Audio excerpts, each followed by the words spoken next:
Hello दोस्तों, कैसे हैं आप सभी का स्वागत है आपके अपने YouTube channel study with Ravi पर। दोस्तों, आज की इस क्लास में हम उत्तराखंड करंट अफेयर्स 2026 के कुछ महत्वपूर्ण प्रश्न पढ़ने जा रहे हैं। जिन लोगों का 23 अगस्त को Uttarakhand high court clerk steno का एग्ज़ाम है तो वह साथी इस क्लास को ज़रूर देखें और कमेंट करके बताएं कि आपको यह क्लास कैसी लगी। आई होप क्लास आपको ज़रूर पसंद आएगी। तो चलिए शुरू कर लेते हैं आज की अपनी इस क्लास को, जिसका पहला क्वेश्चन रहेगा, बताना है नीति आयोग के द्वारा जारी निवेश अनुकूलता सूचकांक 2026 पर्वतीय और पूर्वोत्तर राज्यों की श्रेणी में समग्र रूप से उत्तराखंड को कौन सा स्थान प्राप्त हुआ है। तो दोस्तों, उत्तराखंड को पहला स्थान प्राप्त हुआ है। सही आंसर हो जाएगा ऑप्शन ए। ठीक है, तो नीति आयोग के द्वारा निवेश अनुकूलता सूचकांक 2026 को जारी किया गया था और ये जो सूचकांक था इसमें पर्वतीय और पूर्वोत्तर राज्यों की श्रेणी में समग्र रूप से उत्तराखंड पहले स्थान पर रहा है। डिटेल की बात करें तो सभी राज्यों व केंद्र शासित प्रदेशों में 47.5 अंकों के साथ 11वां स्थान उत्तराखंड ने प्राप्त किया है और फ्रंट रनर श्रेणी में इसको जगह मिली है। इस सूचकांक में राज्यों व केंद्र शासित प्रदेशों का मूल्यांकन जो किया गया तो ये आपके व्यावसायिक वातावरण, आधारभूत संरचना, संसाधनों की उपलब्धता तथा वित्तीय स्वास्थ्य जैसे प्रमुख मानकों के आधार पर किया गया है। ठीक है, तो याद रखिएगा कि आपका इस सूचकांक में उत्तराखंड का कौन सा स्थान है, तो पहला स्थान है। वहीं सभी राज्यों और केंद्र शासित प्रदेशों में कौन सा स्थान है, तो 11वां स्थान है। कौन जारी करता है, तो नीति आयोग जारी करता है। कल हमने दोस्तों आपकी उत्तराखंड के प्रमुख सूचकांक 2026 से संबंधित क्लास की थी, जिसमें लेटेस्ट आपके सभी सूचकांक शामिल हैं। अगर आपने क्लास नहीं देखी है तो आप चैनल पर जाकर उसको देख सकते हैं और टेलीग्राम चैनल पर भी उसका लिंक हमने शेयर किया है।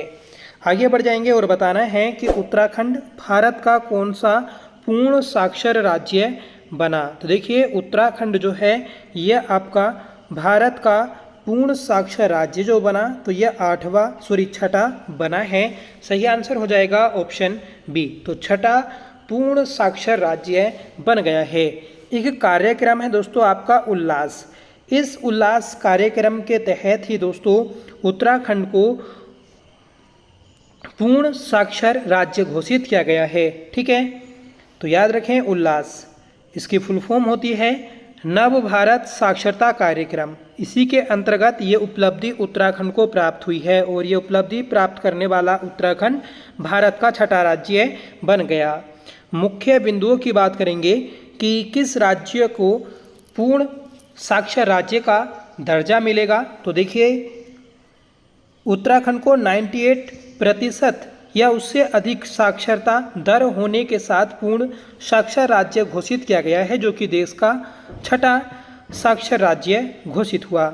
उत्तराखंड से पहले मिजोरम, गोवा, त्रिपुरा, हिमाचल प्रदेश, सिक्किम ये सभी पूर्ण साक्षर राज्य घोषित किए जा चुके हैं। वहीं लद्दाख इस योजना के अंतर्गत पूर्ण साक्षर घोषित होने वाला देश का पहला केंद्र शासित प्रदेश है। तो देश का पहला केंद्र शासित प्रदेश जो उल्लास कार्यक्रम के तहत पूर्ण साक्षर केंद्र शासित प्रदेश घोषित हुआ तो यह आपका लद्दाख है। ठीक है, कार्यक्रम यह उपलब्धि भारत सरकार द्वारा शुरू किए गए उल्लास नव भारत साक्षरता कार्यक्रम के अंतर्गत प्राप्त की गई। इस कार्यक्रम के तहत किसी राज्य को पूर्ण साक्षर तब माना जाता है जब 15 वर्ष से अधिक आयु के लोगों में वयस्क साक्षरता दर कम से कम 95% हो तथा सभी निरक्षर वयस्कों को बुनियादी शिक्षा उपलब्ध कराई जाए। ठीक है, अगला प्रश्न है और इम्पोर्टेंट है कि उत्तराखंड लोक सेवा आयोग के नए अध्यक्ष कौन बने। तो उत्तराखंड लोक सेवा आयोग के नए अध्यक्ष बने हैं दोस्तों गजेंद्र जोशी। सही आंसर हो जाएगा ऑप्शन बी। तो गजेंद्र जोशी ये 12वें उत्तराखंड लोक सेवा आयोग के अध्यक्ष बने हैं। क्रम भी आप याद रखिएगा, इनसे पहले जो थे तो रविदत्त गोदियाल थे जो कि 11वें क्रम के थे और पहले जो उत्तराखंड लोक सेवा आयोग के अध्यक्ष थे तो वह दोस्तों आपके NP नवानी थे। ठीक है, इस बात को भी नोट करिएगा। देखिए, उत्तराखंड लोक सेवा आयोग की हम बात कर लें तो किसी भी राज्य में जो लोक सेवा आयोग स्थापित होता है तो ये आपके संविधान के भाग 14 और अनुच्छेद 315 के तहत ही गठित होता है। ठीक है, तो भाग तो आपका 14 आ जाएगा, अनुच्छेद 315 आ जाएगा। ठीक है, बात कर लेंगे हम अपने लोक सेवा आयोग की। तो अधिसूचना 14 मार्च 2001 को जारी की गई थी। 14 मार्च 2001 को अधिसूचना जारी की गई थी और 15 मई 2001 को नए संगठन के रूप में लोक सेवा आयोग शुरू हुआ था। ठीक है, जिसमें वर्तमान में टोटल 7 सदस्य, 1 अध्यक्ष और 6 अन्य सदस्य होते हैं। उत्तराखंड लोक सेवा आयोग के पहले अध्यक्ष आपको बता ही दिए हैं, NP नवानी हैं, और प्रथम महिला सदस्य पूछ ली जाए तो सुधा रानी पांडे। उत्तराखंड लोक सेवा आयोग की अभी तक कोई भी महिला अध्यक्ष नहीं बनी है, सिर्फ सदस्य बनी है सुधा रानी पांडे। ठीक है, याद रखें, महत्वपूर्ण है। आगे बढ़ेंगे और बताना है कि 12वें अंतर्राष्ट्रीय योग दिवस के अवसर पर राज्य स्तरीय कार्यक्रम कहाँ आयोजित हुआ। तो 12वें अंतर्राष्ट्रीय योग दिवस के अवसर पर राज्य स्तरीय कार्यक्रम जो आपका आयोजित हुआ था तो ये चंपावत के बनवसा में आयोजित हुआ था। सही आंसर हो जाएगा ऑप्शन ए। इससे पहले जो आपका राज्य स्तरीय 21 जून 2025 को कार्यक्रम हुआ था तो वह आपका भराड़ीसेण गैरसेण चमोली में हुआ था। ठीक है, तो 21 जून को हमारा अंतर्राष्ट्रीय योग दिवस मनाया जाता है, जो कि इस बार का 12वां अंतर्राष्ट्रीय योग दिवस था। और राष्ट्रीय स्तर पर दोस्तों योग दिवस जो मनाया गया था तो वह कोलकाता में मनाया गया था। नेक्स्ट क्वेश्चन है कि हाल ही में किसे लोकमान्य तिलक पुरस्कार से सम्मानित किया गया। देखिए, लोकमान्य तिलक पुरस्कार से जो सम्मानित किया गया तो यह अजीत डोभाल को सम्मानित किया गया है। सही आंसर हो जाएगा ऑप्शन सी। राष्ट्रीय सुरक्षा सलाहकार हैं अजीत डोभाल। ठीक है, जिन्हें लोकमान्य तिलक पुरस्कार से सम्मानित किया गया है। नेक्स्ट क्वेश्चन है कि राज्य में किस स्थान से खेत बचाओ अभियान कार्यक्रम का शुभारंभ किया गया। तो ये किया गया है दोस्तों आपका रुद्रपुर से। सही आंसर हो जाएगा ऑप्शन डी। ठीक है, तो रुद्रपुर से खेत बचाओ अभियान कार्यक्रम का शुभारंभ किया गया है, याद रखें, महत्वपूर्ण है। कार्यक्रम में केंद्रीय कृषि एवं कृषक कल्याण मंत्री श्री शिवराज सिंह चौहान मौजूद रहे। तो क्वेश्चन बन जाएगा कि वर्तमान में भारत के केंद्रीय कृषि और कृषक कल्याण मंत्री कौन हैं। तो शिवराज सिंह चौहान हैं। और दोस्तों इसी मौके पर 369.66 करोड़ की विकास परियोजनाओं का लोकार्पण भी किया गया था। मुक्तेश्वर में 100 करोड़ की लागत से क्लीन प्लांट सेंटर भी स्थापित किया जाएगा। याद रखें कि क्वेश्चन बनेगा कि उत्तराखंड के किस स्थान पर 100 करोड़ की लागत से क्लीन प्लांट सेंटर स्थापित किया जाएगा। तो मुक्तेश्वर नैनीताल में। ठीक है, और एक दोस्तों बड़ी नर्सरी स्थापित की जाएंगी जगह जगह पर।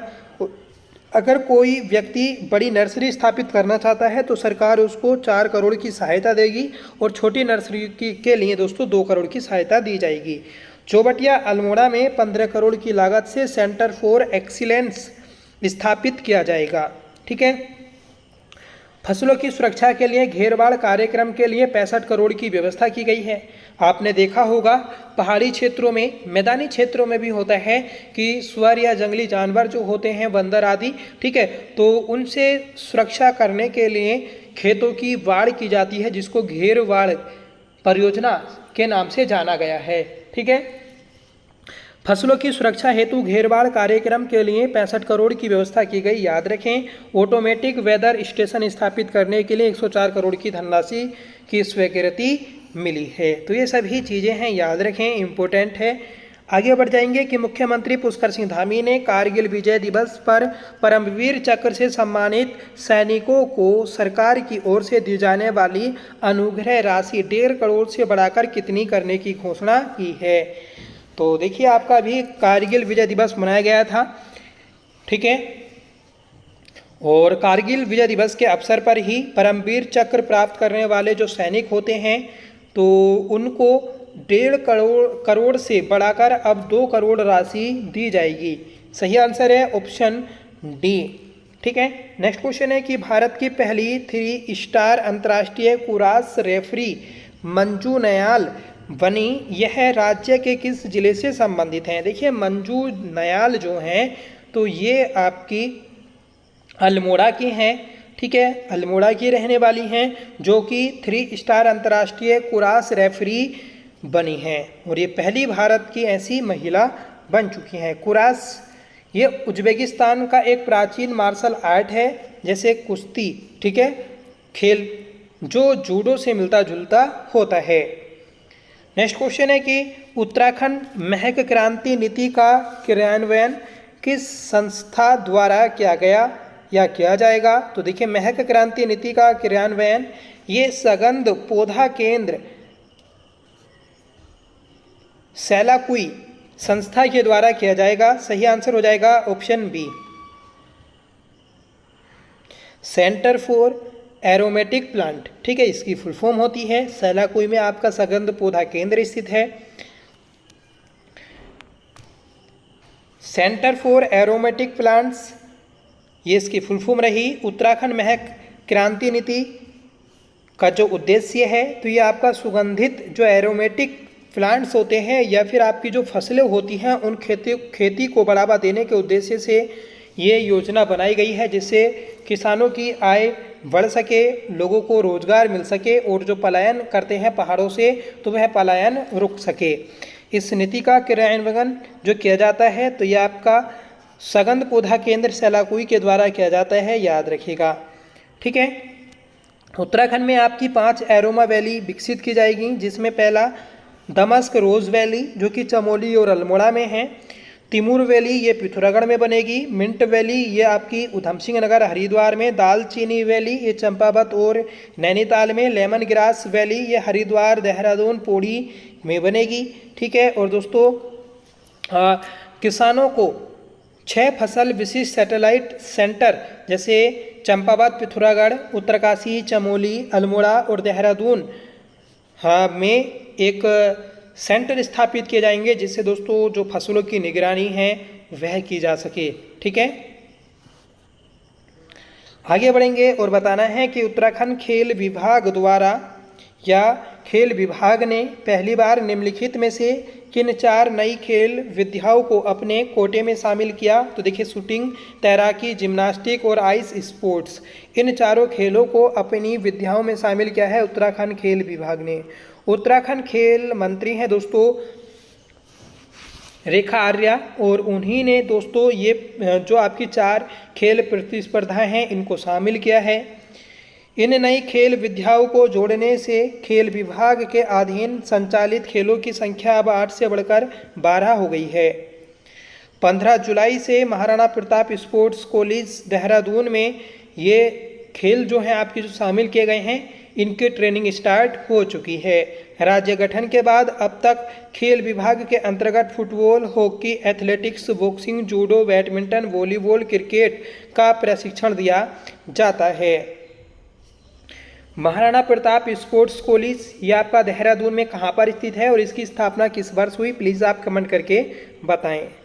नेक्स्ट क्वेश्चन है कि उत्तराखंड में पहली बार वन्यजीव की वैज्ञानिक तरीके से गणना कराई जाएगी। तो देखिए ये कराई जाएगी आपकी गुलदार की। सही आंसर हो जाएगा ऑप्शन सी। जैसे देखिए डीएनए आधारित हाथी गणना पहली बार हुई, तो ऐसे ही दोस्तों आपकी वन्य जीवों की वैज्ञानिक तरीके से गणना की जाएगी पहली बार उत्तराखंड में। गुलदार मतलब लेपर्ड, जिसका वैज्ञानिक नाम होता है दोस्तों पैंथरा पार्टस फुस्का, ठीक है। उत्तराखंड में पहली बार गुलदार की वैज्ञानिक तरीके से गणना कराई जाएगी। याद रखिएगा अब तक वैज्ञानिक गणना जो हुई है तो ये बाघ की ही हुई है। गणना का उद्देश्य जो है ये आपका गुलदार संरक्षण को मजबूत करना तथा वन्यजीव संघर्ष या मानव वन्यजीव संघर्ष की घटनाओं को कम करना है। सर्वे के माध्यम से गुलदारों की वास्तविक संख्या, आवास तथा गतिविधियों का वैज्ञानिक आकलन किया जाएगा। नेक्स्ट क्वेश्चन है कि उत्तराखंड के उत्तरकाशी जनपद में आयोजित प्रसिद्ध डांडा देवराना की यात्रा किस देवता को समर्पित है? तो डांडा देवराना की यात्रा जो है ये आपकी रुद्रेश्वर महादेव को समर्पित है। सही आंसर है ऑप्शन बी। तो कहाँ पर आयोजित की जाती है? ये आपकी उत्तरकाशी में आयोजित की जाती है। डांडा देवराना की यात्रा उत्तराखंड के उत्तरकाशी जनपद की रवाई यमुना घाटी का प्रसिद्ध एक धार्मिक एवं सांस्कृतिक मेला है। यह मेला आषाढ़ मास में रुद्रेश्वर महादेव के सम्मान में आयोजित किया जाता है। इस मेले में रवाई घाटी के 65 गांवों के श्रद्धालु भाग लेते हैं। मेले में रवाई घाटी, कमल सहराई, जोनसार, टोंस घाटी, चक्राता तथा टिहरी गढ़वाल के दसगी वाड़गांव क्षेत्र से श्रद्धालु पहुंचते हैं। इस मेले में दोस्तों आपका तांदी नृत्य के साथ पारंपरिक लोक संस्कृति का विशेष महत्व जातर उत्तराखंड की पारंपरिक देव यात्रा को कहा जाता है। ठीक है, तो याद रखें कि जातर किसको बोलते हैं, ये आपकी एक देव यात्रा होती है। और जागर क्या होता है, तो ये दोस्तों आपका पारंपरिक देव आवाहन लोक गायन परंपरा है। नेक्स्ट क्वेश्चन है कि नशा मुक्त मित्र अवार्ड 2026 से किस शिक्षाविद एवं सामाजिक कार्यकर्ता को सम्मानित किया गया, तो ये ललित जोशी को किया गया है। सही आंसर हो जाएगा ऑप्शन बी। तो ललित जोशी को दोस्तों आपका नशा मुक्त मित्र अवार्ड 2026 से सम्मानित किया गया है। अंतर्राष्ट्रीय मादक द्रव्यों के दुरुपयोग एवं अवैध तस्करी विरोधी दिवस प्रतिवर्ष 26 जून को मनाया जाता है। अभियान के दौरान ललित जोशी ने नशे को ना जिंदगी को हाँ जन जागरूकता अभियान चलाया। उन्होंने मलारी चमोली में आयोजित मैराथन सहित विभिन्न कार्यक्रमों में युवाओं को नशा मुक्त जीवन के लिए प्रेरित किया है। नेक्स्ट क्वेश्चन है कि उत्तराखंड के जौनपुर क्षेत्र का प्रसिद्ध राजमोड़ मेला किस नदी के तट पर आयोजित होता है, तो ये दोस्तों आपका अलगाड़ नदी, ठीक है, या फिर अगलाड़ नदी। तो कहीं कहीं पर अलगाड़ और कहीं पर दोस्तों अगलाड़ नाम भी आता है। तो यह आपका राजमोड़ मेला आयोजित होता है, याद रखें।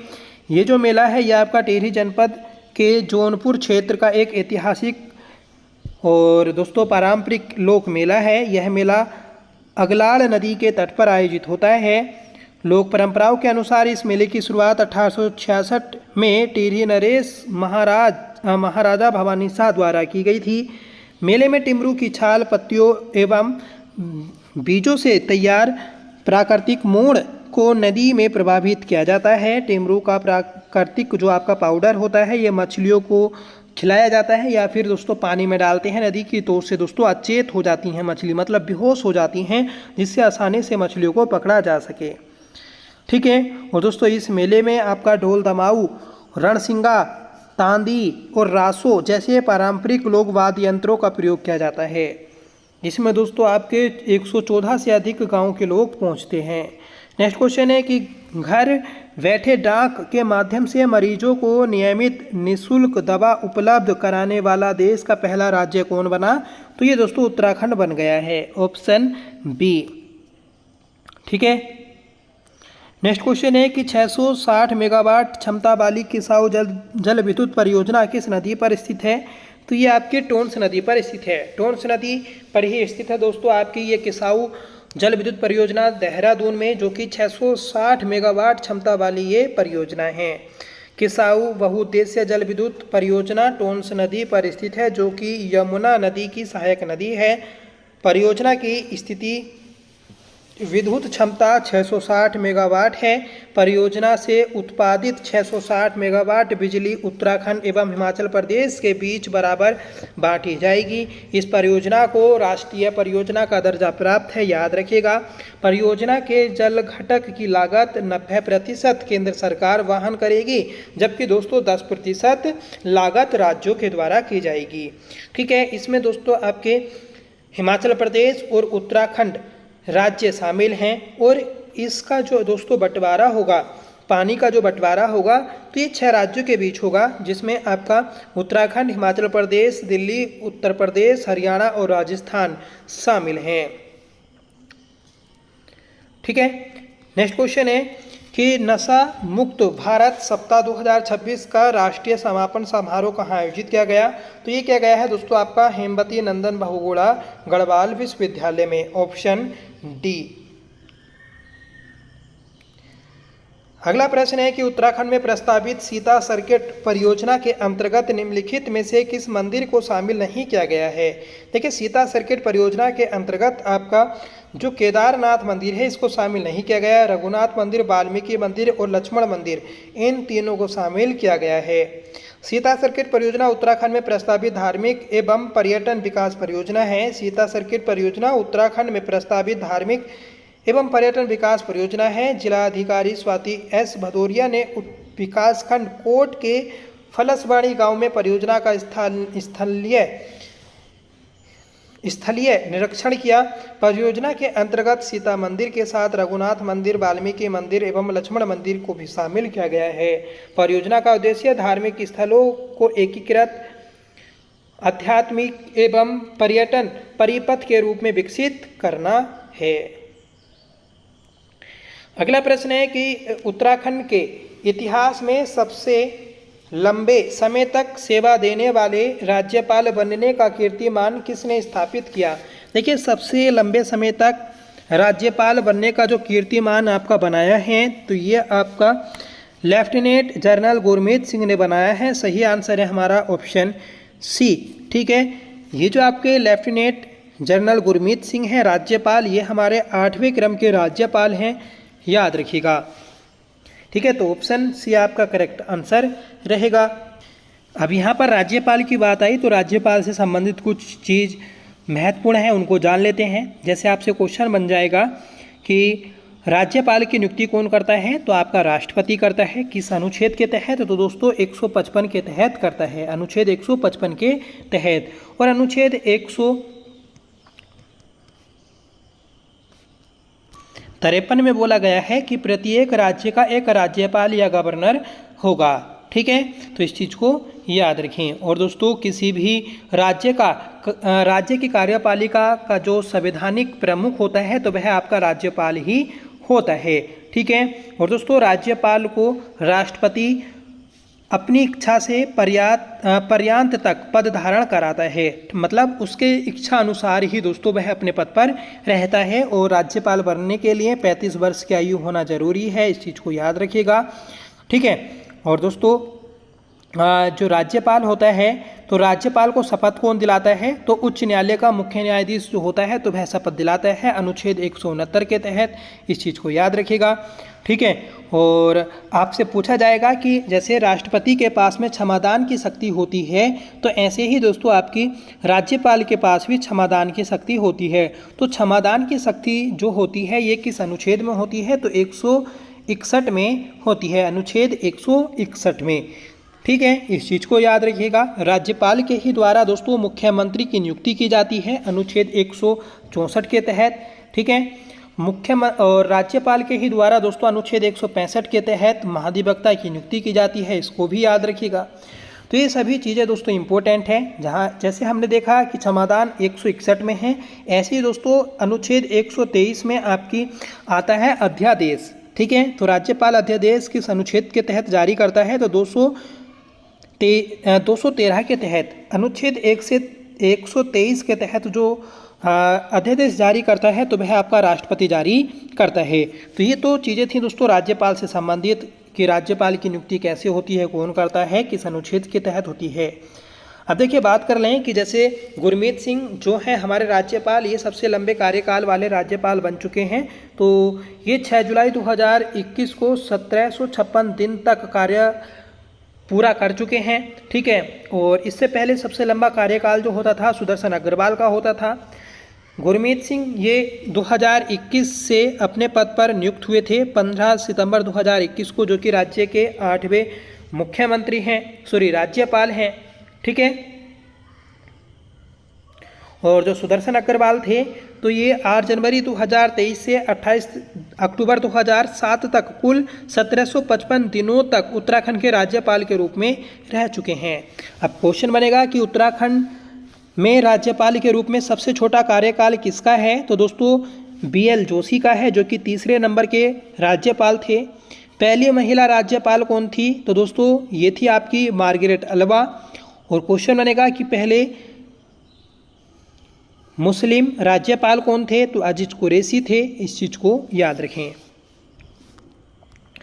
अगला प्रश्न है कि देवभूमि इंटरनेशनल फिल्म फेस्टिवल 2026 में सर्वश्रेष्ठ डॉक्यूमेंट्री पुरस्कार से सम्मानित उत्तराखंड के किंग कोबरा पर आधारित डॉक्यूमेंट्री फिल्म का नाम क्या है? तो ये है दोस्तों आपकी the divine mother. The divine mother ये किंग कोबरा पर आधारित दोस्तों डॉक्यूमेंट्री मूवी है जिसे सर्वश्रेष्ठ डॉक्यूमेंट्री पुरस्कार से सम्मानित किया गया है देवभूमि इंटरनेशनल फिल्म फेस्टिवल 2026 में। ठीक है, और दोस्तों इस मूवी के निर्माण करने वाले जो व्यक्ति हैं, निर्माता हैं, तो वह दोस्तों आपके अनूप शाह हैं और पार्थ शर्मा हैं। फिल्म का निर्देशन जो किया ये क्या है दोस्तों आपका अजय सूरी ने, और इस डॉक्यूमेंट्री की शूटिंग लगभग 18 महीनों तक कुमाऊं गढ़वाल के दुर्गम वनों में की गई थी। ये फिल्म आपकी किंग कोबरा के जीवन, व्यवहार तथा हिमालय पारिस्थितिकी तंत्र में उसकी महत्वपूर्ण भूमिका को दर्शाता है। द डिवाइन मदर शीर्षक मादा किंग कोबरा की अद्भुत मातृत्व भावना से प्रेरित है। ठीक है, याद रखिएगा, तो ये आपका इम्पोर्टेंट था। आगे बढ़ जाएंगे कि देहरादून में आयोजित छठे लोक संवर्धन पर्व का शुभारंभ किस केंद्रीय मंत्री ने किया? तो ये क्या है दोस्तों आपका किरण रिजिजू ने। किरण रिजिजू इन्हीं के द्वारा दोस्तों आपका छठे लोक संवर्धन पर्व का शुभारंभ किया गया था देहरादून में, जो कि ये आयोजन 11 से 15 जुलाई के बीच में आयोजित किया गया था परेड ग्राउंड देहरादून में। ठीक है, नेक्स्ट क्वेश्चन है कि उत्तराखंड में सेवा, सुशासन और समर्पण हर नागरिक तक हर द्वार सरकार सेवा पखवाड़े का शुभारंभ किस स्थान पर किया गया? तो ये किया गया था दोस्तों आपका IDPL ग्राउंड ऋषिकेश में। IDPL ग्राउंड ऋषिकेश में आपका इस पखवाड़े का आयोजन किया गया था, याद रखिएगा। और इसका शुभारंभ जो किया था, तो शुभारंभ गुरमीत सिंह जो हमारे राज्यपाल हैं और मुख्यमंत्री पुष्कर सिंह धामी, इन दोनों ने संयुक्त रूप से किया था। अगला प्रश्न है और बताना है कि उत्तराखंड के प्रथम एवं भारत के 10वें राज्य खेल विश्वविद्यालय की स्थापना कहाँ की जा रही है? तो देखिए, भारत एवं उत्तराखंड के प्रथम और भारत के 10वें राज्य खेल विश्वविद्यालय की स्थापना जो की जा रही है, तो ये आपकी गोलापार हल्द्वानी में की जा रही है। सही आंसर है ऑप्शन सी। और दोस्तों हल्द्वानी में ही आपका उत्तराखंड हाईकोर्ट बनने जा रहा है, जिसके लिए भूमि आवंटन हो चुकी है। ठीक है, तो ये चीज़ें हैं, इनको भी याद रखें। आगे बढ़ जाएंगे कि special Olympic Bharat national championship figure and speed skating का आयोजन उत्तराखंड में कहाँ किया जा रहा है? तो ये किया गया दोस्तों आपका Himadri ice rink Maharana Pratap sports college Dehradun में, ऑप्शन बी। देखिए, special Olympic Bharat national championship figure and speed skating का आयोजन Himadri ice rink Maharana Pratap sports college Dehradun में किया जा रहा है। प्रतियोगिता का उद्घाटन जो किया गया, तो ये खेल मंत्री रेखा आर्या ने किया था। प्रतियोगिता में 11 राज्यों से 100 से अधिक विशेष खिलाड़ी इस श्रेणी में भाग लेंगे। ठीक है, याद रखिएगा। नई खेल नीति में विशेष प्रशिक्षण, आर्थिक सहायता एवं खिलाड़ियों के सर्वांगीण विकास पर विशेष ध्यान दिया जा रहा है, याद रखें। आगे बढ़ जाएंगे और बताना है कि उत्तराखंड वन विभाग द्वारा मानसून के दौरान वन्यजीवों की सुरक्षा तथा तस्करी एवं शिकार पर रोक लगाने के लिए प्रारंभ किए गए विशेष अभियान का नाम क्या है? तो देखिए, वन्य जीवों की सुरक्षा तथा शिकार एवं तस्करी पर रोक लगाने के लिए आपका ऑपरेशन मानसून अभियान शुरू किया गया है। सही आंसर हो जाएगा ऑप्शन बी। क्वेश्चन बन जाएगा कि ऑपरेशन मानसून का संबंध किससे है? तो दोस्तों वन्य जीवों की सुरक्षा, उनकी तस्करी और उनके शिकार पर रोक लगाने के लिए ये अभियान शुरू किया गया है राज्य सरकार के द्वारा। तो ये थी दोस्तों आज की हमारी क्लास, जिसमें हमने महत्वपूर्ण प्रश्नों को देखा। जो आपका आने वाला एग्ज़ाम है उसमें अच्छा खासा करंट अफेयर पूछा जाएगा, तो इसलिए करंट अफेयर ज़्यादा पढ़ें। ठीक है, क्योंकि बाकी चीज़ें तो सब लोग पढ़ते हैं, पर आप करंट अफेयर जैसे नेशनल करंट अफेयर हुआ उस पर भी आप विशेष फोकस रखिएगा, क्योंकि इस बार तो डायरेक्ट 8 मार्क्स का करंट अफेयर पूछा ही जाना है, पहले से ही स्पष्ट है। तो आप नेशनल इंटरनेशनल करंट अफेयर को भी पढ़िएगा। हमने उसकी मैराथन क्लास की है जिसमें आपके 150 से अधिक प्रश्नों को किए हैं, ठीक है। तो प्लीज़ आप उस क्लास को जाकर जरूर देखें। आज की इस क्लास के बारे में बताएं कि आपको ये क्लास कैसी लगी। IAP क्लास आपको जरूर पसंद आई होगी। अगर आपको पसंद आई हो तो प्लीज़ इसे लाइक करिएगा, दोस्तों में शेयर करिएगा, और आप हमारे चैनल पर पहली बार विजिट कर रहे हैं तो चैनल को सब्सक्राइब जरूर कर लीजिएगा। तो चलिए मिलते हैं नेक्स्ट वीडियो के साथ, तब तक के लिए bye. Thank you so much for watching. जय हिंद।